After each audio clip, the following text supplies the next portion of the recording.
What is up, Mets fans? Welcome back to episode number 82 of the Mets'd podcast. It's finally here. Opening day weekend has come and gone, and the Mets went 3-1. We have a lot to talk about. The beginning of the series was great. The end of the series, not so great. That's what we're going to start off with here on episode number 82. Of course, the Mets'd podcast is presented to you by the 7 Line. Make sure you check them out. Great merch, great Mets community. Super excited to be partnered up with them, as well as make sure if you're listening to us, Apple Podcasts, Spotify, Google Podcasts, wherever you do, drop us a 5-star rating, drop us a review, follow us on Twitter and Instagram at Mets'd, as well as the YouTube channel if you want to see video versions of what you're listening to right now. Mets'd Podcast on YouTube, you'll be able to find us there. Follow me and James on Twitter at GiraffeNeckMark, at Jeter Had No Range.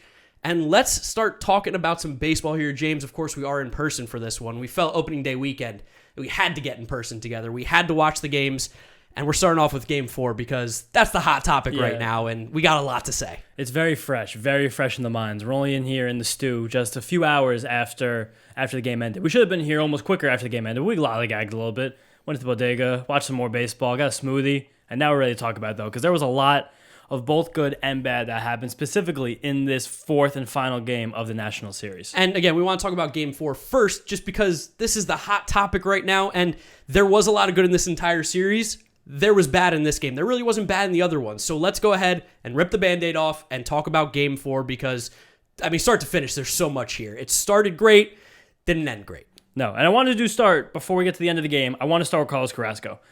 Personally, I've been beating the Carlos Carrasco might still be good drum for a lot of the offseason, and I'm not going to take a victory lap yet because this was just against a lowly Nationals lineup that has 3.5 good hitters, right? About? Yeah, I mean, I think K-Bear is like, on that borderline of being a good hitter. Maybe not officially just yet, but he's good. And Josh Bell, Soto, Nelson Cruz, that's the 3.5, I think. And Cesar Hernandez is a professional. Yeah, he's professional hitter. He's a pain in the ass for Mets. Sure, but Carlos Carrasco, he gave up the home run the first inning to Nelson Cruz, which that was always going to happen. He has to give up a first inning run. It's part of Carlos Carrasco's bylaws. But after that, he settled in so damn nicely and gave Mets fans a little glimpse into how important he could be for the team this year if he does recapture some of his 2018-2020 shine. Or 2019. He had a bad year 2019, right? 2019 was when he was recovering from leukemia. Correct? So he really hasn't truly had a full Major League Baseball season since 2019. So it's good to see 18. that. 2018, my bad. Yeah, 2018. And it's good to see that Carlos Carrasco, while he did still have the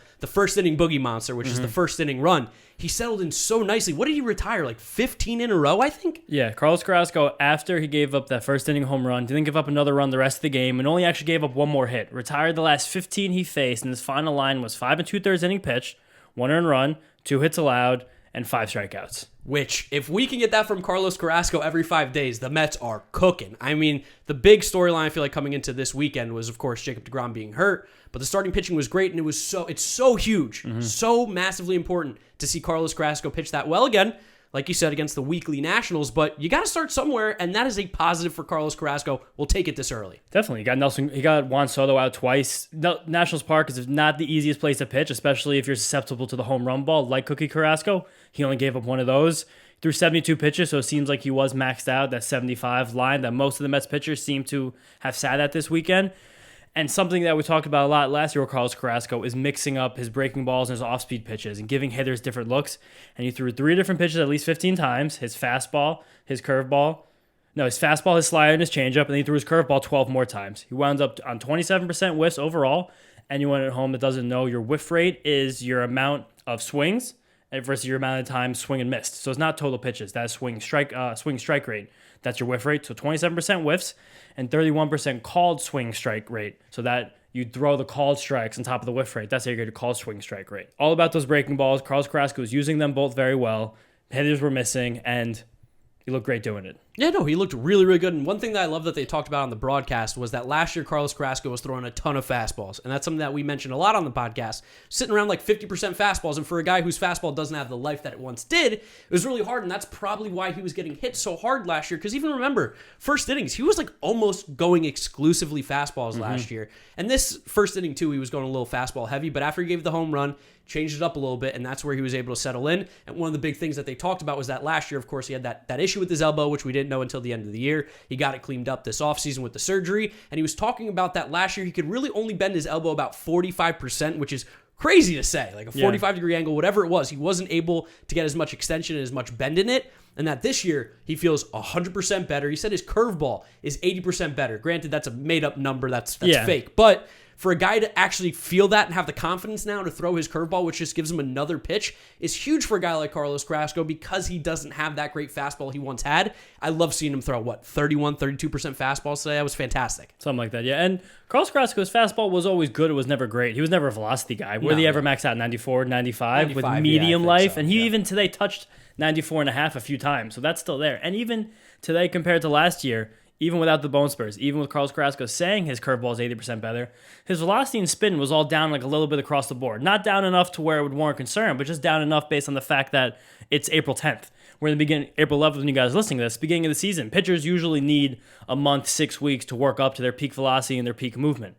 The fact that there is still room for Carlos Carrasco's stuff to grow after this game, it gives me a lot of confidence, and he looks like he could possibly be a linchpin to this rotation. Yeah, and it's also a brisk day in Washington, so the grip is not going to be as strong. Windy as well. Yeah. Like, the elements weren't in his favor. This dude's pitching in July, like he did today. He's going to have those numbers are going to be up through the roof. So really, really impressed with Carlos Carrasco.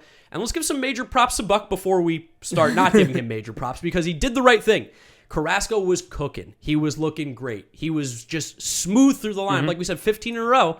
And then, of course, Juan Soto came up. He got Juan Soto out twice already, 2 or 3 times, whatever it was. No, it was 2, because that would have been his third time seeing him. Yes, third time seeing him. And Buck Showalter made the right move, went to the lefty, Chase and Shreve in the pen, and got Carlos Carrasco out of there in the appropriate time. So props to Buck there. I mean, we're going to have some critique here as we go on in this game, but that was a really good move. And we're also going to have some more credit for Buck, because in games 1, 2, and 3 of the series, he was pressing a lot of the right buttons. I was definitely impressed by Buck Showalter overall, but we are going to be fair, as we always are, I like to think, on this podcast. And then we're going to get into some of the bad things he did right now. A couple head-scratching decisions in Sunday's game. And the first one that I saw that literally made me stop my bike as I was riding up to Astoria to hang out with Mark and record this show. I pulled over, took the phone out of the backpack, and threw out a tweet because I couldn't believe that Robinson Cano, who for some reason, is unbeknownst to me, was the third hitter today and playing the field. He was left in to face Sean Doolittle with 2 men on. That was the fifth or sixth inning? Fifth or sixth inning. It was a big point of the game. Yeah, it was a 1-run game. Mets were looking for insurance that they eventually would have very much needed. Robinson Cano has horrific career stats against Sean Doolittle, and Robinson Cano is not going to be part of this lineup against lefties when they're the starting pitcher. And the Mets have one of the deepest benches based on quantity of players in all of baseball right now, with five guys down there, right? Yeah, they have, if not 6, right? 5 guys, I think, right now. But there's no excuse for Robinson Cano to be hitting 1/3 in the lineup. Like there's no world he should ever be hitting third. Not anymore. I know he's got a couple hits this year, guys, and he's proving me wrong. I'm happy. Yes. He's looked good at getting his singles. I won't deny that, and he is hitting the ball hard on the ground. Those are all true things. But to have him third in this lineup when you have guys like Pete Alonso, even Mark Canha and Eduardo Escobar, I don't know if you can really prioritize Robinson Cano's at-bats to be the third most important, essentially, in that lineup. Like, he can't be getting the third most at-bats. Especially if you want to still create a lefty-righty, like an alternating lefty-righty lineup at the top. Francisco Lindor's a switch hitter. You could put Pete right behind him and even Cano or Dom behind him and then go righty-lefty down the line after that. You don't need Robinson Cano hitting third to keep the top of your lineup balanced between lefties and righties. But again, that wasn't the worst decision here. The bad decision was leaving him in to face Sean Doolittle, who has had a rough couple of years, but most of his velocity and movement has held. He's not a great reliever anymore, but he's still a good reliever, and he's owned Robinson Cano, completely owned him. I'm not one who's going to really run after and take hold of singular player versus pitcher split stats, but it's somewhat meaningful at times, and even more meaningful than that is the fact that it was a lefty versus a lefty. And Robinson Cano, that at bat was completely overpowered. Yes, it's the process. Like, Sean Doolittle, like you said, owned Cano, and that was Cano in his prime when he was out in Seattle, when he was still really good. He's not the older Robinson Cano that he is now, and he was, I think, 4 for 24 or 4 for 26 against Sean Doolittle. He has no success about him. And against the lefty-lefty matchup, which is already a disadvantage, when you have JD and Starling Marte on the bench, it doesn't make sense. And it's not that Cano's in the DH spot either, so it's not like you're going to lose the DH if you make some moves, because there's, of course, the weird DH rules. Cano is playing second. It was a quick fix. You pinch hit Starling Marte, you put him in left field, you move McNeil to second base, and the game continues to go on. And even it just, from every perspective, it didn't make sense. I feel like a lot of people on Twitter were not particularly happy by either of our comments about this play here. But when you're talking about making the right moves, when you're talking about the process, which is going to be the theme of this game 4, the process was thrown out the window here. And there was no sensical reason to have Robinson Cano at the plate. And this isn't me being anti-Robinson Cano. This is just smart baseball versus a really not thought out decision, because there's no way you can justify hitting Robinson Cano there. It feels like this was like you don't pinch hit for your 3-hitter because he's one of our best guys. Why would we do that? And that's not the case. No, it's not. It's not even like Robinson Cano is good enough to be a 3-hitter. And also the fact that what you just said is it is a baseball fallacy. Like it is true and it feels good. I know that Buck is old school and that helped us a lot over the weekend, but there's just no reason that Robinson Cano should have taken that at bat. Especially, you alluded to this, on top of the point that we're getting to a point in the game where Robinson Cano shouldn't be playing defense anymore either. Like every single play late in a game, as we learned, is very, very important to the outcome. And every single game is worth the exact same in a 162-game Major League Baseball season. Robinson Cano playing second base after the 7th inning is something that should not really happen very often this year. And it would have been a very logical move right there to get either McNeil at second base, and then Starling Marte or Jankowski in the outfield, or Guillorme at second base, whatever. Just either pinch hitting JD or Starling Marte. If you wanted to give Starling Marte a full day blow, I get that. You had JD Davis sitting right there, who wound up getting an at-bat in the 9th inning against a righty. Yeah, which doesn't make any sense. No, especially because 4 days ago on Thursday opening day, you prioritized hitting JD Davis high in the order against a lefty. If you like JD Davis' matchups against lefties so much, why are we not riding that consistently through an entire series? So it didn't make sense from the hitting standpoint, did not make sense from the fielding standpoint, and somehow in some way, this was not the most bizarre decision that was made in this game. Yeah, let's jump to the 8th inning. We got our Ubaldo Jimenez moment 4 games into the year, which, listen, we're not killing Buck. Buck did a lot of great this series. We just have to start with what's hot. You guys want to listen? You want to hear what just happened yesterday when you're listening to this Monday morning. So trust us, we know what we're doing here with the with the watch time and the listen time. But listen, the fact that in the 8th inning, we went to Trevor Williams is cuckoo for Cocoa Puffs. That's insane. It's one of the most bizarre single-game regular season decisions I think I've ever seen. And it really, in the grand scheme of things, is irrelevant. Yes. It's irrelevant. This is, Monday morning talk, of course, as always. But it's the process again. And we talk about the process. This is going to be a big thing we talk about all year long is process. And the process was wrong here. The process was bad here. Buck, before the game, seemingly had it on his mind that no matter what, Chazen Shreve and Trevor Williams were pitching in this game, and it didn't matter when. I think going into the game thinking those guys have a chance to get in because of Carrasco being on the mound, completely sensible. That makes sense. And because you hope to send Eric Fedde packing in the 3rd inning, usually. Yes. But the fact that Trevor Williams came in a 1-run game in the 8th inning is nuts. It's crazy. He's our last arm in the bullpen right now. He is, if you're doing the tiers like we did last year, he's the C team. Yes. There's no reason. He's supposed to clean up when starters can't go enough, or he's supposed to come in games where we just need someone to eat innings because why waste bullpen arms? And he came in a crucial moment. Very crucial moment. And I don't want to take this conversation to disparage Trevor Williams, because Trevor Williams in this game performed as well as anyone I think possibly ever could have expected Trevor Williams to perform. He didn't blow this game. No, there was no loud contact. It was almost all ground balls. There was a lot of dinks and dunks and bullshit in the infield. And eventually that did come back to bite the Mets. But that also comes back to the point that when you're late in a game like this, you want to minimize your chance for bad things to happen. And you do that by striking out the other team. If the ball's not in play, you can't make an error. If the ball's not in play, you can't have the wrong shift on. If the ball's not in play, it can't just barely miss a guy's glove and head to the outfield. You have Seth Lugo for that. You have Drew Smith for that. You have Adam Ottavino to that. I know Edwin Diaz is in Puerto Rico right now tending with his family after the death of his grandfather, and our thoughts are with Edwin at this time. But there are plenty of relievers who were available in this Mets bullpen who could have had a better chance at missing bats than Trevor Williams. And again, that being said, Trevor Williams did enough to get through this and keep the Mets to win and put the Mets in position to win the game.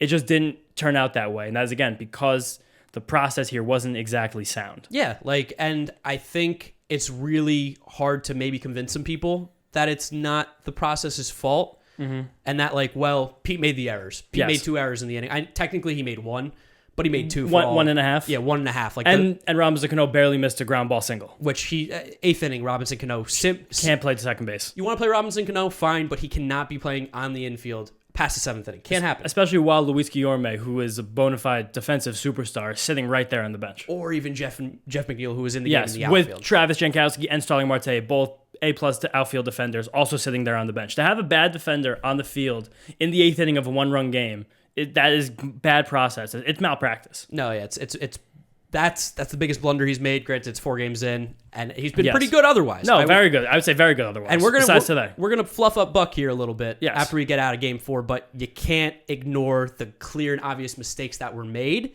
And of course, Buck is learning a little bit too. Baseball's a little different than he was last year. So yeah, pinching Robinson Cano in 2017, 2016 probably sounds absolutely nuts. It sounds crazy. I'm going to pinch hit my 3-hitter, Robinson Cano, perennial All-Star. Yeah, Hall of Famer before the steroids thing. Like, that's nuts, but that's what you have to do, and especially defensively, he's not the same player. The ball was hit like 2 feet to his right, and he just couldn't get to it. And there was also a situation in this game where Trevor Williams was subduing a rally, and he had passed the 3-batter minimum threshold to get to the game because... I forgot about this. Yeah, Michael Franco hit the single that Mark was very scared about. That went under Cano's glove. And then there was the Robles bunt that was... Right back to Trevor Williams. And then there was the safety squeeze that Pete didn't make a good enough throw to get...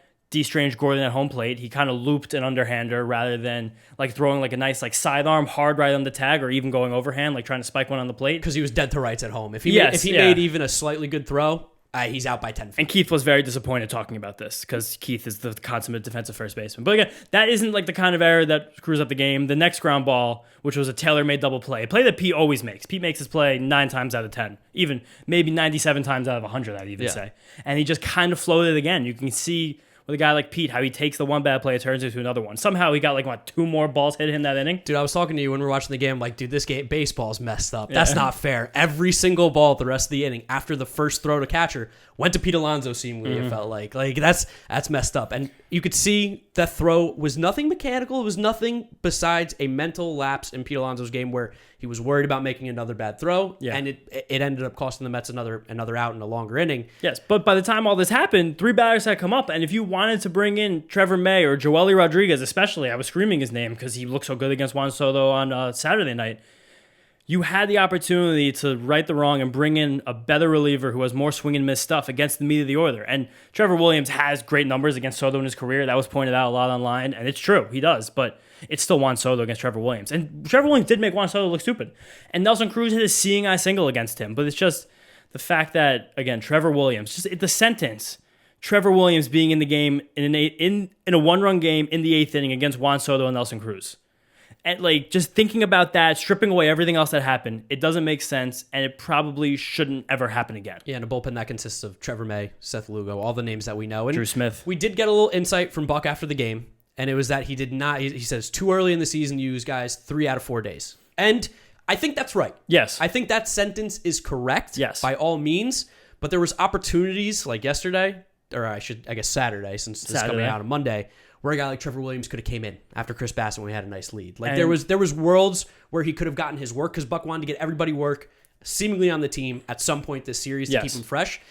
This is not the spot, though. No, I think that worked actually very well at the lineup. The fact that everyone on the bench in a game, everyone got at bats, everyone got defensive reps, good. But even based on that logic, Joely Rodriguez was available. And he only made that one appearance. And we traded Miguel Castro as a pretty good arm in this bullpen for Joely Rodriguez to get Juan Soto and those guys basically out. And again, Trevor Williams did a good job. We're not putting this on Trevor Williams. He actually way overperformed what we expected. Yes, Trevor Williams performed incredibly well, and it wasn't necessarily like a make or break, back-breaking decision. It's just, you guys are going to hate us.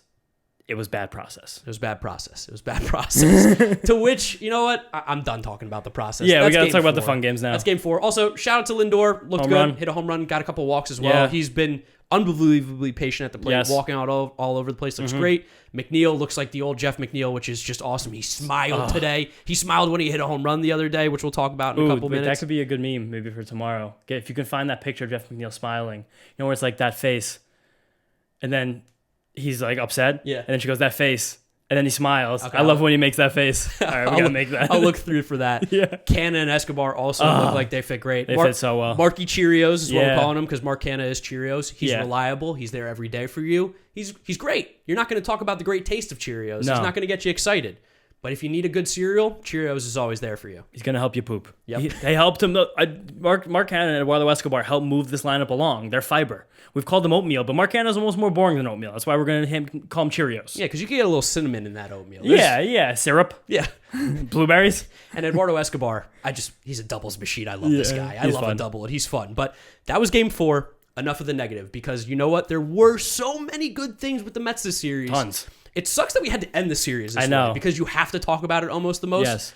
But opening day was great. Game 2 was great. Game 3 was great. Let's talk about opening day.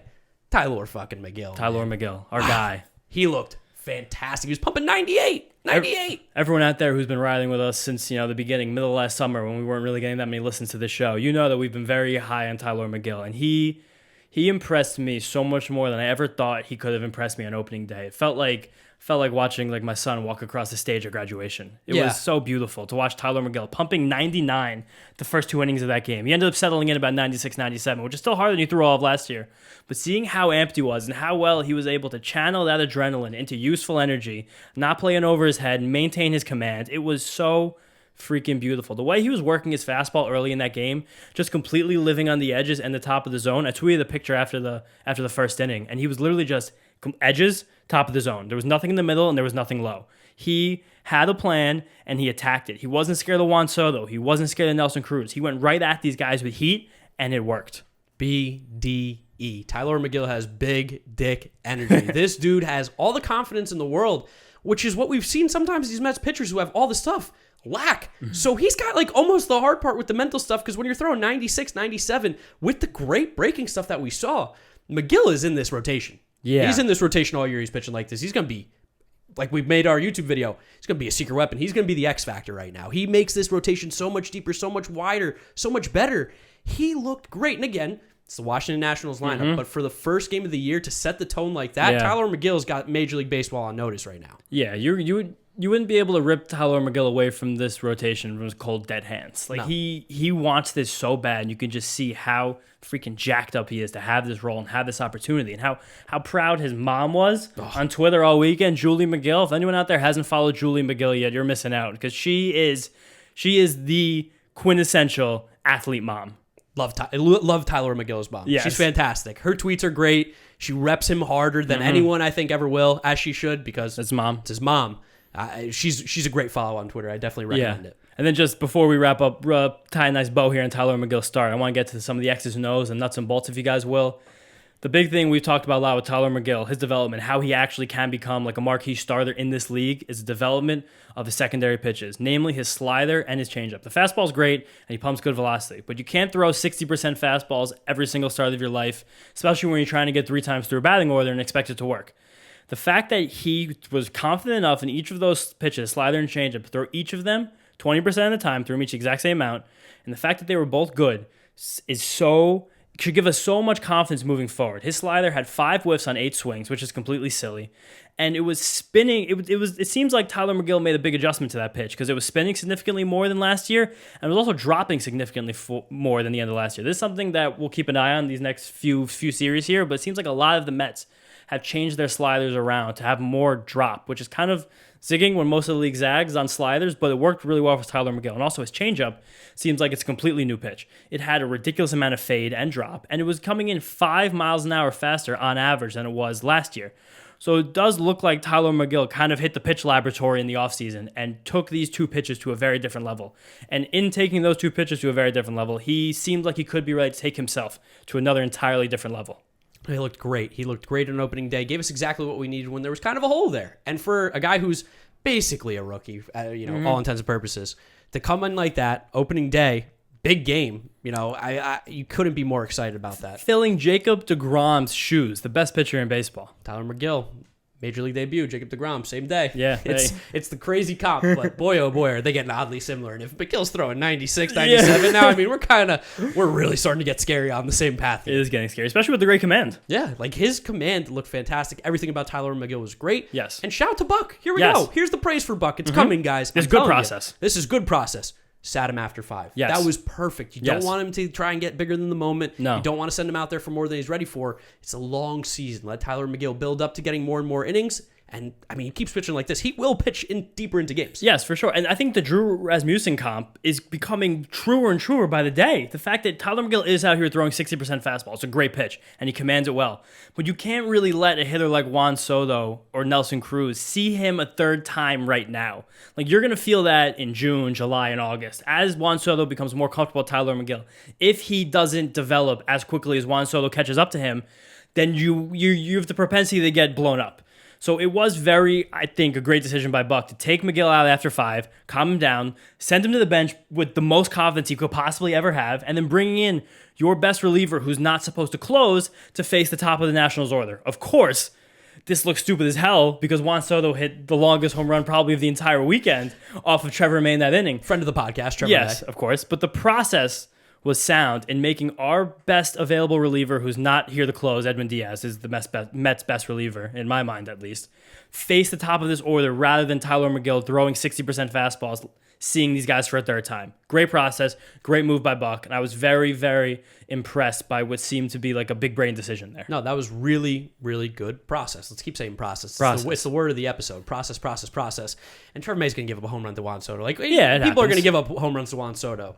And it's tough. And maybe that's why he didn't go to May in Game 4, because Soto hit him so well. I don't know. Bad process there.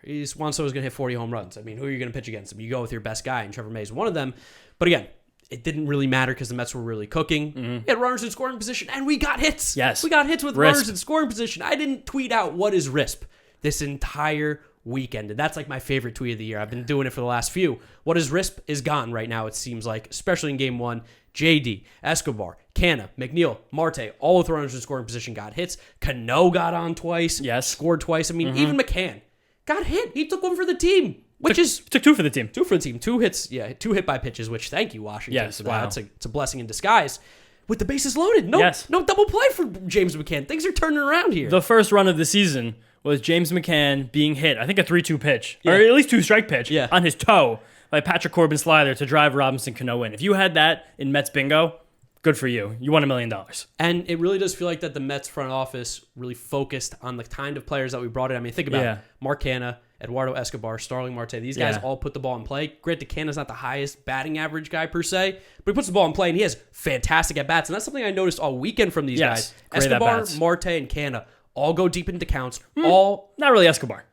Escobar's a little more aggressive, but he works a count. He doesn't. If you kind of put Escobar and Canna together, you kind of get the perfect consummate baseball player. Fair, yeah. Because Canna sees a million pitches. Escobar is aggressive. He's not really going to swing at that many bad ones, but Escobar's not working many walks. That's never been his calling card. You know what it is? Escobar in like 0-0, 1 strike counts. He's taking big swings. He's taking hacks. He's going for the extra base hit. But with 2 strikes, he has a very good 2-strike approach. He doesn't like striking out. Yes, does not like striking out. Yes. And that's kind of what these guys have been brought in, which the Mets struggle a little bit with in the past. There's been some strikeouts here and there and putting the balls in play with runners in scoring position. So it was great to see that in the first game of the year, these guys all stepped up and did exactly what we needed them to. And it was just, honestly, a really clean and easy win for the New York Mets, stress-free. And that was a great way to start the baseball season. Great. And also just about these players again. We've heard Ben Zausmer, the Mets assistant general manager and head of all baseball analytics, mention like little tidbits here and there that he wanted to find ways to use Citi Field to the Mets' advantage, because Citi Field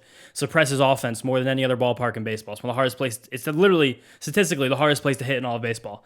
And you're not really going to be smashing tons of home runs at Citi Field. So it seems like, again, zigging when a lot of the league is zagging, that Zausmer picked out 3 guys, or the Mets front office in general. I'm not going to give him all the credit, but he has mentioned this. They picked out guys who are going to put the ball in play, line drives, gaps, extra base hits, and that, in this game specifically, turned into RBIs with runners in scoring position.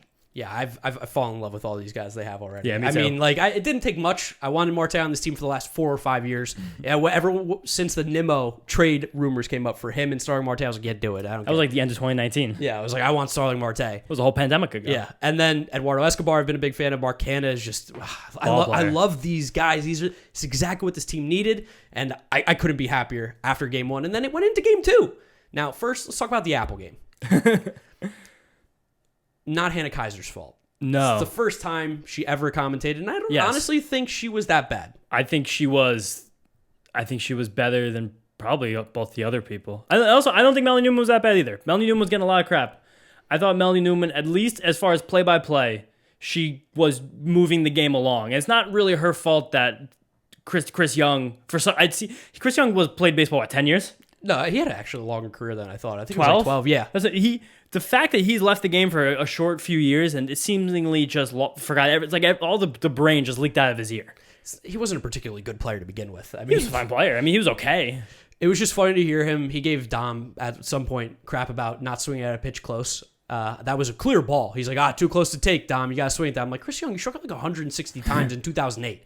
Like, I don't want to hear you talking about protecting because you were not the guy to bring that up. But the Apple game, I think positives. Looked great. Beautiful. The quality was unbelievable. The graphics were really good. I thought the cameras, everything, like the presentation was good. The announcing side was tough. And also, you got to give them a little bit of slack. Yeah. That's probably the first time they've ever all had a conversation with each other. It's three strangers trying to figure out what to say and not speak over each other at all. It's hard. It's really hard. Like, but listen to me in like our first episode and listen to it now. There's clear and obvious differences, things that we've gotten better with. So as bad as they were. And we were friends. These people are strangers. I can't imagine Hannah Kaiser, Chris Young, and her spoke for more than 2 or 3 hours before the game. Maybe. A group chat. You can't learn anything from that. You can't glean anything from that. I give him credit for going out there, being Apple Plus's first game. That's a lot of pressure. And Nationals Park is also a very hard place to call a game. We've heard Gary, Keith, and Ron talk about it, and they showed on the broadcast. They send you like 6 stories high, like away from home plate. You can't see anything. By no means will I say it was good. No. But I'm not going to absolutely destroy them as much as everyone else had. It's going to be growing pains. And Apple, they're smart. They know what they're doing. Yeah, they're definitely smart. But my biggest problem with this broadcast that I tweeted about, and a lot of people out there agreed, was that they take the eyes off of the game. Yeah. Like, there were at-bats going on. They weren't even talking about them. They were talking about Fogo de Chao and Hibachi, Derek Jeter. Like, there was nonsense going on. It's a one-run game. Did we miss the first pitch by Max Scherzer as well? Something like that. We missed a Tomas Nido pop-up in the man scoring position. Because they were showing us a kid who caught the ball and he had like an ice cream helmet. Like, I get it. It's national broadcast. We want to appease to the average fan. But you not also... even the average fan, almost the average person. Yeah, the average person, I guess that's fair. That's a much better comment than the average fan. Because the average fan wants to watch the game. Yeah, the average fan's like, what is going on? And there was definitely a little bit of lack of focus at times. Like, again, the Fogo de Chao thing for 90 minute and a half. 90 seconds was insane. I will never eat at Fogo de Chao just to spite them because of what happened on that Apple TV broadcast. There was a one-run game with 2 men on base, and there was no mention of anything going on the field, and that's disappointing. Yeah, that's disappointing. That can't happen. They got better as the game went on. They got more comfortable with each other, obviously, but the commentating kind of took away from the games at point. But luckily for the Mets, yes. I mean, we won that game pretty easily. Yes, it literally wasn't stressful. If that game was stressful, I would have a lot different words to say about the Apple TV broadcast. But the fact that the Mets won this game, Max Scherzer's first start, he looked good. Mm-hmm. I can live with it. Definitely, and it was kind of a rocky start because I remember my dad texting me, "This is bad," I'm going to get those texts from my dad about 100 times this season, no matter how good or bad the Mets are playing. But the Nationals actually got to Max Scherzer before the Mets even had a base runner against Josiah Gray. Which that's nightmare fuel right there. Luckily, Jeff McNeil got the run immediately back with a home run the next inning after that, which back-to-back years, Jeff McNeil's hit a home run on his birthday. And kind of similar things right down the line. Did the win against the Marlins, yes, right? And both tied the game. Yes, big home runs. Jeff, like we said, he's really looking like his old self, which is so nice. He's smiling. Happy Jeff McNeil, happy Mets fans. That's all we need to see. Yes, in the inning after that, Mr. Don't You Know, Robbie Cano, had a nice hit, gave the Mets the lead, and that's like the two ends of Mark's baseball-loving spectrum right there, between Jeff McNeil and Robinson Cano. But as much as you can love or hate either of them, each of them had 3 hard hit balls in that game, and Robinson Cano hit 2 108 miles an hour off the bat. Put a ball in the air 300 feet. There you go. Almost got to warning track. Almost did get to the warning track. It's important. That's going to be our counter this year. What do we have? Sack flies last year? Yeah. Now it's going to be Robinson track. Cano warning track fly balls. I don't even care about Still home 0. runs. Still 0. But they were playing really good and backing up Scherzer, who maybe didn't have his greatest stuff. But I also think Scherzer's kind of doing a thing where he's trying to go longer into the games because he knows he has to be that heavy lifter right now in the rotation. Even though the next game we saw, he maybe doesn't need to do as much heavy lifting as we once thought. Yeah. But Scherzer still was sharp, still was good against the Nationals team. And again, it's the first start for everybody. Look around baseball. Garrett Cole was roughed up a little bit. Brandon Woodruff looked like trash for the Brewers. Corbin Burns got hit. Yeah, like all these guys are still going through the growing pains of a very shortened spring training and still the first start of the year. Max Scherzer was good, not incredible. Still, he got to pitch for the Mets. That's so cool. I'm so excited that we got to watch him pitch. His slider was disgusting. Yeah, everything was great still. The slider's dominant. Any Met fan out there, keep track of Max Scherzer's slider because it's one of the best pitches in baseball still, even at the ripe old age. What is he, like 37, 38? He's getting up there. He's up there, sure, whatever. But there were some things that weren't that great for Max Scherzer. This was the first time in 12 years that his four-seam fastball did not register a swing and miss in the game. 12 years, 2010. That's like, what, 3 Cy Youngs ago? We were, 14? We were freshmen in high school. Yeah, that's a long time ago. That's a really long time ago. And it's just very cool to have a starting pitcher of Max Scherzer's caliber, and you can see that when he doesn't have his best stuff, he's still mostly in control. Josh Bell did hit the home run. Max Scherzer is susceptible to the home run ball. The fastball shape isn't perfect anymore. The slider, while it's a great pitch, it's easy to get a home run off that. Nationals Park is not the hardest park ever to hit a home run in. Josh Bell's a pretty good hitter. That happens. And also, we heard Zach Greinke mention something about this last year when he was pitching for the Astros and Justin Verlander went down, that the team went to him and said, we need you for innings. So you might not see the gaudy stats for Max Scherzer, but I'm sure the Mets kind of said something similar to him that Astros said to Zach Greinke last year, and you kind of just have to get inning, get through him, pitch with a little more contact, maybe not take as many risks for strikeouts and whiffs, but just stay on the mound and put your team in position to win the game. And that's exactly what Max Scherzer did. And that's what I expect Max Scherzer to do many other times this season. And you know what's so sick, too, is that he gave up those 3 runs, and it didn't matter. The Mets back. scored more Came runs. back. Starling Marte with the double, that put us ahead, and we eventually, get the win for Max Scherzer, which is great, too, in his Jeff first McNeil Mets also start. had RBI in 9th inning, but before that, we had a little drama. Just a little bit of drama, a little bit. After Game 1, that very scary moment where Pete Alonso got hit in his C-flap. We can talk about that. Yeah. Well, I'm saying it now. Yeah, no, I'm saying we completely forgot to mention that. Yeah, but I mentioned Game 1, there was enough good things that happened. That was like the 8th inning of a 4-run game. Yeah, true. Whatever. So, again, Pete Alonso got hit in the C-flap, very scary moment. He was spitting up blood. Fire still image of Pete Alonso just spitting blood into the misty night. But then the Nationals kind of came back and threw some chin music to Francisco Lindor, who was showing bunt, caught him in the C-flap again, chipped his tooth. Did you know that? I didn't know it was chipped his tooth. Oh, that's a shame. Yeah, really chipped his tooth. And Buck Showalter was out of the dugout in a microsecond, to defend his guy. And it was awesome to see. Yes. It was absolutely awesome. Me and you and even Alex, my roommate, when we were watching it, we got out of our seats. Yeah. And we were screaming, I screamed, get him. I did to too. a 65-year-old man charging a pitcher who's in his athletic prime, essentially. Yes, and flanked by Jeremy Hefner and Brandon Nimmo. Two of the most even-keeled guys, I think, on this team. Yes, and Eric Chavez was ready to kill someone. Eric Chavez was. He's probably our lightning rod here. He saw red. He was ready to just hurt someone. So I loved it. That's a moment that I talked about a lot last year. The Mets lacked edge. Mm-hmm. And as crazy as this sounds, our 65-year-old manager might have just given us some edge. Yeah, Buck Showalter definitely has edge. If nothing else, Buck Showalter has edge. And it was really nice to see him defending his actual 2 best players who both got hit. And I actually heard an anecdote from Howie Rose today. It might have been Wayne Randazzo who said it. I listened to most of the Sunday's game on the radio broadcast while I was riding my bike up to Astoria. Francisco Lindor has not really liked wearing the C-flap, but he's worn it for safety. And as he had a bad Game 1, he wasn't really hitting the ball in Game 2. Apparently, during that half inning before he got hit, he was working with the bat boy on taking the C-flap off that helmet. Oh my God. And they just ran out of time.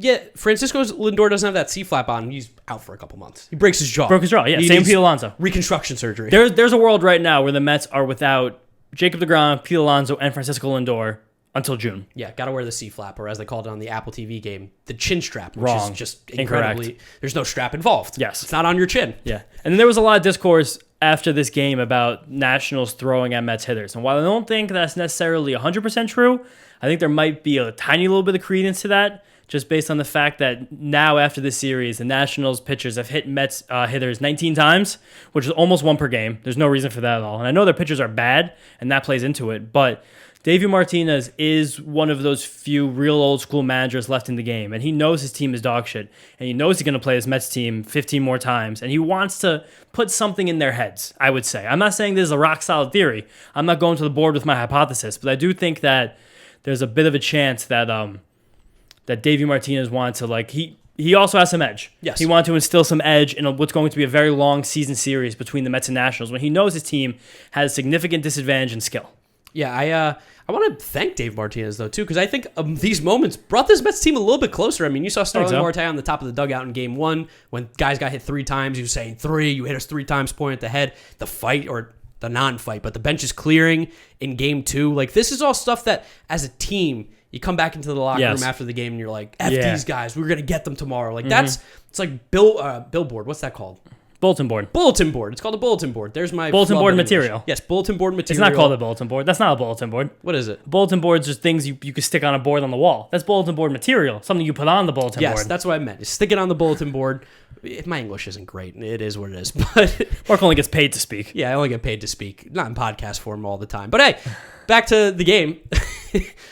That's something that brings this team together. And as we know, in the past, Lindor, McNeil, maybe not the closest guys, getting each other's back. And Lindor thanked all the guys when he came back in after the fight. He's like, I appreciate you guys having my back. And while that may not mean a lot in actuality, I think it means some in actuality. Well, I'm saying I think these kind of things do bring a team closer together. And 2 games into a season, feeling that brotherhood with your team, I'll take that as a positive. I bet this is one of the earliest benches have cleared in a Major League Baseball season over the last decade. Yeah, basically since the steroid era had concluded, I'd be hard pressed to find another bench that cleared on opening weekend. I would love if we have any statistically inclined fans out there if they could send us something like that, because that'd be pretty cool. The only one I can think of, I think, is Brandon Phillips with the Reds and Yadier Molina, and when Johnny Cueto and them. Oh wait, Castellanos also. Yeah, a couple years ago. Like there's been a few, but for the Mets, I don't remember one any specifically soon. So a little bit of drama, a little bit of chin music. Steve Cishek got ejected. It was not for throwing at Lindor; it's for the actions towards instigating. For instigating, going towards Buck Showalter. Good. Fuck Steve Cishek. We tweeted out on the Messed Up podcast. I tweeted out. James tweeted out. We got a lot of traction on these Buck tweets. Love him. He won me over right there. Yes, I was very high on Buck after this weekend. Still overall net positive on Buck, even after Sunday. But there were a lot of things that happened these first 3 games that gave me a lot of confidence in Buck Showalter. Much more confidence than I had the day he was hired. Yes, and a lot of it, I mean, this was an emotional attachment. This was like the Terry Collins attachment. That's a big part of it. Had our backs with our guys, but he was making the right moves. Game 1 and 2, did a really good job. Let's move it on to Game 3 now, where Chris Bassitt made his Mets debut. And boy, oh boy, is Chris Bassitt fucking good. Chris Bassitt is really good. We talked about him being our Stroman. I think he's better than Stroman. I think that this guy has a real chance to separate himself right now in this Mets rotation and be part, like that 1, 2, 3, you're feeling really good with Chris Bassitt if he's looking like this as your number 3 starter. He was great in Oakland. We didn't watch a lot of Chris Bassitt. Let's be honest. Me and you, we knew he was good. Yes. But how many times did we watch Chris Bassitt pitch in reality? 3, 4 times. Yeah. 3, 4 times. An extra. There's no TV on. There's no games. Let's go watch the Oakland A's play. If they're on the road, I'm not going to watch an A's home game. Oh, absolutely not. I don't want to watch the Coliseum. That stadium's not meant for watching baseball. But Chris Bassitt was so good. He's got confidence as well. Like you hear him after the game talking about he doesn't care who's up at the plate. I'm going to be better than you. Yes. These are all things I love to hear from my pitchers. And he showed it on the mound. He was disgusting. Yes, Chris Bassitt talked his shit and he backed it up. And if you go back a couple episodes ago, when the trade actually happened, I mentioned that I thought there was still some ceiling on Chris Bassitt if he kind of leaned more into his breaking balls, because his slider, which I thought was a curve, turned out to be a slider. That pitch was so incredible. That pitch got 7 whiffs on 13 swings. More than half of the time the Nationals hitters offer the Chris Bassitt slider, they missed it. You don't see numbers like that every day. You just simply don't. And the fact that he was leaning into that pitch, threw it very, very much, very, very often, it shows me that Jeremy Hefner is in his ear, the Mets pitching development people are in his ear, and that there is... We probably haven't even seen Chris Bassitt's best yet.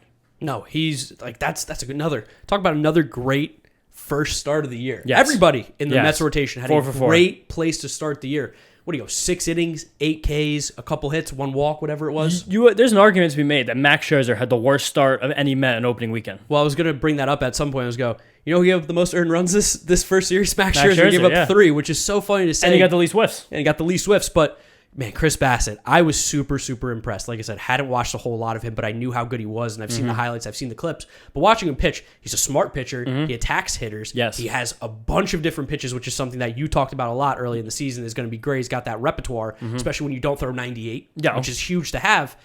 I feel so great about Chris Bassitt. I'm like, man, I'm excited to watch this guy pitch every 5 days. Chris Bassitt threw 6 different pitches in this game, and when he got to the third time around the order, something that no other Mets starting pitchers did besides Max Scherzer this weekend, he busted out a new pitch that hadn't been thrown yet in the game. Chris Bassitt started throwing a changeup in the 5th inning of this game, and Ron Darling almost fell out of his chair. Yeah. He was gushing over the fact that Chris Bassitt, very old school baseball move. You hold a pitch back until he gets that third time to give these guys a different wrinkle when they think they have you figured out. You're doing shit like that in opening weekend. You have big balls and you know how to use them. Dude's a big brain as well. Yeah, big brain. Big balls. Talked about his press conference after the game. It was just so funny. They were asking him about going up against Juan Soto, and he was like, guys, I face like Trout and Ohtani. I just don't care who you are. I'm going to get you out. The Astros. Yeah, the Astros. Yordan Alvarez. Mid-cheating. Yeah. Faced them while they were cheating. I mean, actually, no, not 2017. Oh, yeah, not 2017. They're probably still cheating a little bit. Yeah, probably a little bit. Probably. Who isn't? Yeah, who isn't? If you're not cheating, you ain't winning. But, I mean, he's faced some of the best hitters in baseball already. And he's like, Juan Soto was great, but my job's to get him out. I'm going to get him out. That's why I'm here, is to do my job. And to hear him say that is great. All the confidence in the world. And even talked about, he's like, my family's pumped. I'm out of Oakland. Like, I'm really happy I changed teams because they're an East Coast family. He's like, these 10 o'clock starts. It's a Midwest family. Shout out Ohio. East Coast time zone, at least. Yes, Eastern time zone. It was nice to see that Chris Bassitt had the confidence, looked really comfortable. He had the reporters cracking up throughout his entire interview press conference at his locker. Just, I have a glowing review, and I think he has quickly became one of the favorite Mets players on this team for Mets fans. Absolutely. And one of the most important players in this team because his ability to give us consistent innings every fifth day makes his repertoire up. Look good hitters in their eyes and tell them, I'm going to get you out. That's monumentally important. I'm really, really, really, really happy Chris Bassitt's on this team. I was a little bit inebriated during this game last night, and I think I tweeted, thank God Chris Bassitt is a Met.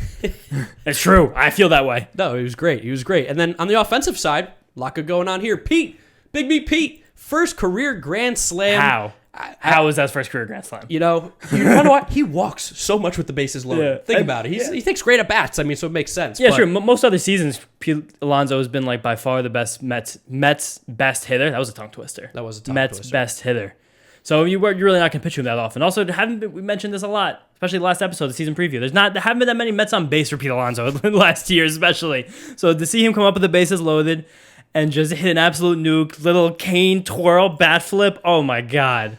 It's a little close for that bat flip, though. It was a little close. It was very close. It was a wall scraper. First row. It was a wall scraper. You know what it was? He hit the ball, like 115 miles an hour? He just hit it about 600 feet in the air. Pete Alonso had a couple balls like that this weekend. I think on Friday night's game, he hit a ball with like a 60 or 70 degree launch angle that was like 97 off the bat. I've seen that maybe 2 times ever, and both were by Joey Gallo. Pete hit a towering grand slam. He shushed the Nationals and the Nationals crowd as well, which... Stir the pot, Pete. Stir the pot. And again, we brought it up in the last episode about Lindor and all that going on, like the hit, and Pete also getting hit. It can either work two ways. You can either put a little fire under your team, Davey Martinez for the Washington Nationals, or you can wake up the Mets. You can wake up a sleeping bear, and it looks like they might have woke him up. Also spotting a trend here, both Pete Alonso and Francisco Lindor hit a home run 2 days after they got hit in the face. Yes. First day, get your feet wet, get back used to seeing the velocity. Next day, home run. There you go. No, it was great. It was good. And how about, let's just talk about the rest of the lineup here. Nimmo, 3 hard hit balls. Looking good. Looking healthy. Leadoff hitter, baby. He's great in leadoff. Love it, especially when Marte hits too. I love that one too right there. And Lindor and Pete. That's a strong 1-3-4. Very strong 1-2-3-4. Yeah, whatever it was. McNeil hit. Dom got in the game. Got a hit. Travis Jankowski, 2 hits. He's already better than Albert Almora was in his entire career. He's closing in on Kevin Pillar. Yeah. Love Travis Jankowski. He brings a lot of energy to this team. You just love outfielders with long hair. Yeah, I definitely do. Raimel Tapia, Yeah. Travis Jankowski, Brandon Marsh. I like Brandon Marsh. Yeah, Brandon He's a little homeless, but Travis Jankowski's a spark plug off the bench. Jankowski's fun, and he brings an element to this Mets roster not many other players bring between speed and defense. Did he steal a base too? He did steal a base. Yeah. He might have stolen 2. I think one was a wild pitch. Yeah, I think so. But he definitely stole a base as well. It was great. Offensively, everything was clicking again. And behind a dominant pitching performance by I wouldn't Chris even Bassitt, say everything was clicking. We only really scored runs on 2 different hits. We only scored 5 runs. There was a grand slam. Jonah Don actually looked kind of good. He looked okay. The stuff was better than any pitcher in Nationals I ever would have expected. But you know what it was, I think, for me? It was that guys were getting on base. We were getting the hits when we needed knocks. And that's something that the Mets have struggled to do. Like, we haven't been able to get the guys home. We talk about oatmeal. When you have to poop sometimes and you can, it's hell. You need to eat things like oatmeal, Cheerios to make things move. The fact that this Mets lineup now, things are moving through. Like, we have a healthy digestive system. All my other brothers out there with IBS, I'm sure you know. Mark has Crohn's disease. He knows better than anyone out there. It's hard to poop sometimes. Poop is hard. The fact that we have all these hitters now put their bat on the ball, make things move, it's a beautiful offensive game to watch. Like, you have a nice steak. You have some maybe vegetables on the sides. Green beans. Sauteed vegetables. And then you have your fiber. Yes. Mark Canha, Eduardo Escobar, those guys. Starling Marte, he's probably more like a medium rare steak, I would say. But McNeil's like that kind of player, and we just didn't have him last year. It was like kind of acquiring like Jeff McNeil. It was good to see. It was good to see that the Mets were playing well. Now on the pitching side, after Chris Bassitt, a little bit of Drew Smith. He looked great. I mean, we missed the flow. We missed Drew flow a little bit, and definitely takes away from the coolness of Drew Smith. But pitching-wise, he's just as good as he ever was, if not better. Yeah, and something to keep track of with Drew Smith now as we move. Again, give you guys a couple little things to watch. Giving a little homework to listeners out there. Nothing written, just things to keep an eye on. Drew Smith, we've talked about the depth of his repertoire in the past. The fact that he threw a curveball, a changeup to go along with a fastball and a cutter. In this outing, just one inning, he only threw the fastball and the cutter. And the fastball was coming in a tick harder than he was on average last year. So it seems like there's more velocity that Drew Smith has added. And it will be interesting to see whether or not he goes back to those breaking balls or if he is just now going to be a max out velocity guy, which there's a lot of late inning, high leverage relievers who have excelled with this kind of game plan. I'm thinking specifically of Emmanuel Clase, basically just throws cutters until you break your bat. And the fact that Drew Smith was able to get by, make national hitters look almost bad just by throwing fastballs, that's a great sign. Great sign. And then we got to see Joe Rodriguez make his first ever appearance for the New York Mets. Great. Good. He's oatmeal in the bullpen. Yes. He's better than me. The guy's really good stuff. Yeah. Like, he has really good stuff. And he's going to be very, very important to this Mets team, along with Chase and Shreve, in getting out all of the very talented left-handed hitters in the National League East. Like, everybody in this bullpen this weekend looked really good. Really good. Like, again, we talked about Trevor Williams, like, blowing the game in theory, right? Even though he didn't. We know that. Yeah. But he looked good. He was successful in what he was trying to do. The results just didn't happen. And the way Trevor Williams looked today, if you were in a situation where you needed, let's say you need a guy to come in second inning, Taijuan doesn't look that good, Carrasco doesn't look that good, something happens to anybody, you can conceivably give Trevor Williams 3 or 4 innings. He'll keep the ball on the ground, and I don't think you'll really get that burned very often by him. No, everybody in the Mets bullpen stepped up. We saw Sean Refoley get like the technical save or not technical save. Like that was a perfect time to use him, mop up scenarios. The bullpen was handled really, really well the first 3 games. It was just the weird game 4. It felt like something Buck wanted to do going into the game, no matter what these guys were going to pitch. It just so happened that it fell into the 8th inning. And really at the end of the day, it's not that big of a deal. No. But we're talking about Mets here on a podcast. And we have to fill the time. And it's something I'm sure you guys want to hear. And I think it's worth talking about. But really at the end of the day, 3 or 4 from the Nationals on opening day weekend is fantastic. That's a great way to start the series. We talk about you need to beat up on the bad teams. Yes. You need to. And the Mets did. 3 of 4 is a great way to do that. You win those every single time. Do it all year. You're going to win 90 games. But that logic right there is another reason why even just losing a single game to the Nationals over the course of what's going to be a very difficult season, when the Mets have to play a team we're going to preview very soon, the Phillies, 13 times in the next 8 weeks, you gotta win these gimmies. What was the stat from the Rays last year? I think they lost to the Orioles only once the entire season, and that was the major difference between them, the Blue Jays, the Yankees, and the Red Sox. In what wound up being them winning another divisional race. Like if you're a good team and you're a better team, and we saw this the first 3 games of the series, you have to play clean baseball and you have to beat bad teams. You have to hit bad bullpens. You have to take advantage of bad defense. You have to take advantage of bad bombs of the order. After the 6th inning of today's game, 7, 8, 9 hitters in the Nationals lineup, Howie Rose mentioned this on the broadcast, were 1 for 45 in this series. I was going to say, last night I saw a tweet about everyone who wasn't named Soto, Bell, Cruz, or Keibert were 1 for 41 before the game came in. That's an insane stat. Yes. And that's what you have to do when you have these 4A, AAA players in the lineup. You can't let a guy like Yadiel Hernandez beat you. You can't let that happen. Michael Franco. But that's why it's also so much more frustrating when the bomb of that Nationals order did ignite the rally that ended up costing the Mets this game. And we are nitpicking a little bit. Again, this is Mets podcast. You're here listening to the absolute nittiest and grittiest information about the Mets that anyone on the internet will ever deliver you. But we have to do that because if you want to be a good team, if you want to win the National League East, even without Jacob deGrom for a couple of weeks here, if you want to make the playoffs, you have to make the Nationals. You can't just beat them. You have to make them feel pain. You have to make them feel pain consistently. The Mets did that for 3 games this series. They had an opportunity to do it for 4. Ended up being a good series, not a great one, but it gives us confidence heading into what is going to be an early fight with the Philadelphia Phillies starting Monday night. Yeah, it's going to be a huge series, which is crazy to say. Yeah, huge series. 4 games into the year, but it really does set the tone Yes. for the rest of the year. You got to go into Philadelphia. You got to play that same clean baseball we saw. You have to be the better team that you are than the Phillies. The Phillies are going to be good. They're going to give us trouble here. They hit a lot of home runs this past weekend. It felt like everybody on that team at some point got a home run. Schwarber is going to lead off for them, and you're going to be on notice from pitch 1 every single time you play the Phillies. Then you got Castellanos and Harper and Hoskins and those guys. JT Realmuto. JT Realmuto. We were just talking about how good the Mets' top 4 of the order is. The Phillies are going to throw at you tomorrow Kyle Schwarber, JT Realmuto, Bryce Harper, Nick Castellanos. It's good. It's good. That's pan-pissing material. Yeah. So you got to come out strong from the get-go. You can't be sleeping. And we've seen the Mets at sometimes, come out a little bit slow, something that we saw last year a lot, especially on the road. Yeah, on the road. Didn't come out hot. But the way that they played this past series against the Nationals, granted, a much different team. Yes. But the quality of baseball they played translates to other teams. Yes, and that is going to be very important this series. We're going to learn a lot. We're going to learn a lot about how these teams match up, especially, again, I'll say it. I said a lot in the last episode. 13 times by the time June starts, we're playing the Phillies. 13 times. That's most of this game. There's only 2 series after June we got the Phillies the rest of the year. And both teams, we talk about the Mets a lot, but the Phillies also had a pretty disappointing loss Sunday afternoon. They got shut down by Dalton Jeffries. A way worse loss than losing to the Nationals. Yeah, really. A home game against the Athletics is worse than losing a road game against the Nationals. Yeah, scoring 0 runs. They ended up scoring 1. Okay, scoring 0 runs Gene against Segura hit a solo home run. Yeah, but not scoring against Dalton Jeffries is confusing and on all aspects of it. But the Mets, you're in a scenario where you got Taijuan pitching game 1 going up against Ranger Suarez. Let's just run through all the pitching matchups. Yeah. Taijuan game 1 against Suarez. Tylor Megill game 2 against Zach Wheeler. And Game 3, Wednesday afternoon, 1 o'clock start for everyone out there. Max Scherzer versus Aaron Nola. A little matinee, baseball matinee. Definitely going to throw up a stream. I don't know. Maybe we can do it on Mets'd if you want to do something there. But if not, I'm definitely going to be streaming it myself, watching that game because it's a marquee matchup early in the year. We got to keep an eye out for that.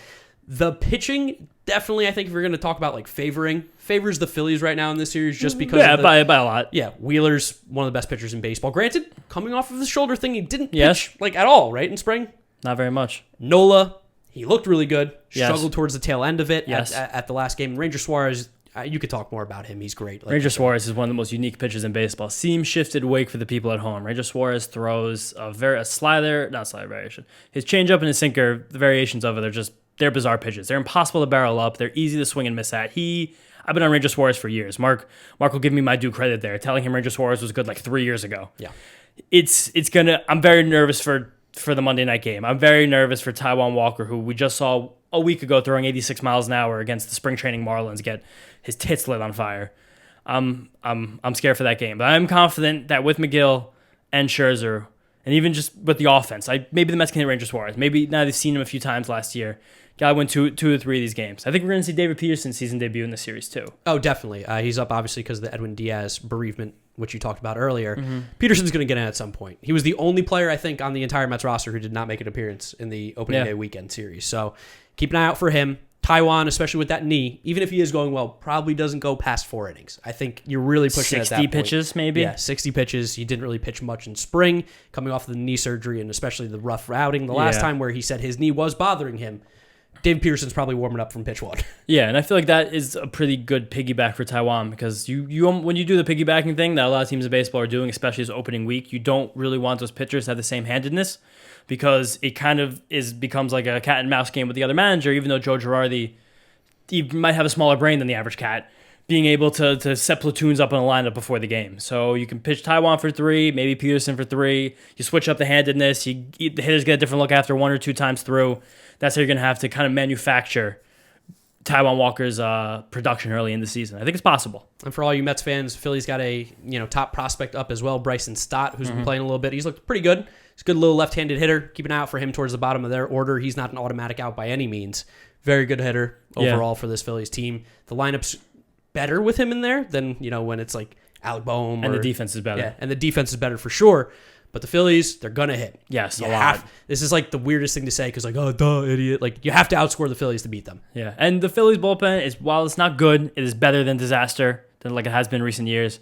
It's going to be fucking bizarre to watch Aries Familia pitch against the Mets. I'm not ready for that. It's going to be uplifting to watch Brad Hand pitch against the Mets. I'm very excited to see that. Can't wait to see that. I'm going to salivate when Brad Hand's in. Live bet overruns that inning. Whenever Brad Hand comes in, we're going to be on top of that one. But Phillies, we're going to learn a lot. We're going to learn a lot this first series against the Phillies. And we get them again next weekend at home. So we got 6 games against the Phillies. We're sandwiched around this nice Diamondback series. We're going to preview after the Phillies series, but get ready because this is going to be the team that we're staring at right now, and you got to beat them if you want to get a leg up in this divisional race. I'm thinking there might be a brawl against the Phillies. I'm feeling it. That'd be sick. I'm feeling it. Jose Alvarado shit from last year. You know what team? 2 old school managers, Girardi and Buck. I got a feeling there's going to be some going to be flaring. Some testiness. If you're a baseball fan, not just a Mets fan. The Rhys Hoskins history. Yeah, I fucking hate Rhys Hoskins. I hate that guy. He's like one of my top 5 least favorite players in baseball right now.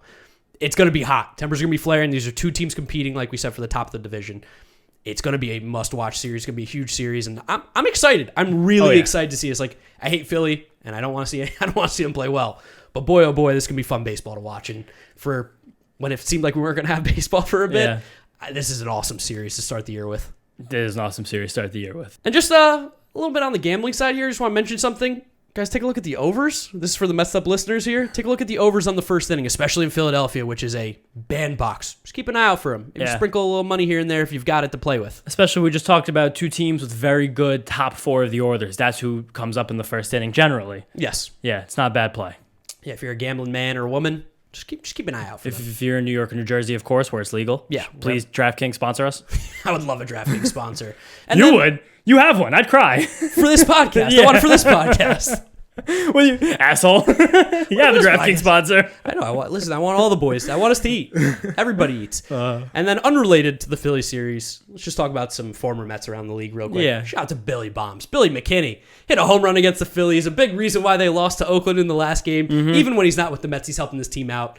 Billy McKinney, you always have an open invite on this podcast whenever you want. As an Oakland A's player, I don't care. Billy McKinney, we love you. Way to help us out again. Billy Bombs, baby. And Steven Matz stunk, so. Yeah, what are you going to do? What are you going to do? Hate to see it. But shout out to, if you listen to this, the Cardinals fan that DM'd me in the second inning of that game telling me that Steven Matz was dealing and the Mets suck. And then apologizing to me about 20 minutes later. That's hilarious. Yeah. Overall sentiment from opening day weekend. Great baseball. Good. Mets had a great series. I'm saying good. Mark said great. It took the shine off of it, losing the way we did in Game 4. But it's still overall a great series. And if you are a Mets fan who is worried or scared, I don't know what to do with you because you're just crazy. You're not on the same planet that we are. You're not. I don't know what you watched this weekend that would make you scared or worried. I think like the concerns with the lineup, like you said, it's boring. It's oatmeal. Yeah. But if you watch them play this weekend, you go, that's exactly what we need. No one's excited when you get oatmeal for breakfast. No one's excited to see the box of Cheerios in their cabinet, but it helps you poop. It's there for you. Yes. And this Mets lineup's there for you. Fibrous. So much fiber. And I feel like that is a great place to end episode number 82 of the Mets'd podcast presented by the 7 Line. Thank you guys for listening. Thank you for watching on YouTube. Make sure you're following us on Twitter, Instagram, YouTube at Mets'd. You'll be able to find all our video clips, tweets, content over there, along with the podcast that you can listen to on Apple Podcasts, Spotify, Google Podcasts. Follow me on Twitter at GiraffeNeckMark, James at Jeter Had No Range, and follow the 7 Line too. Great Mets community. Give them a follow as well.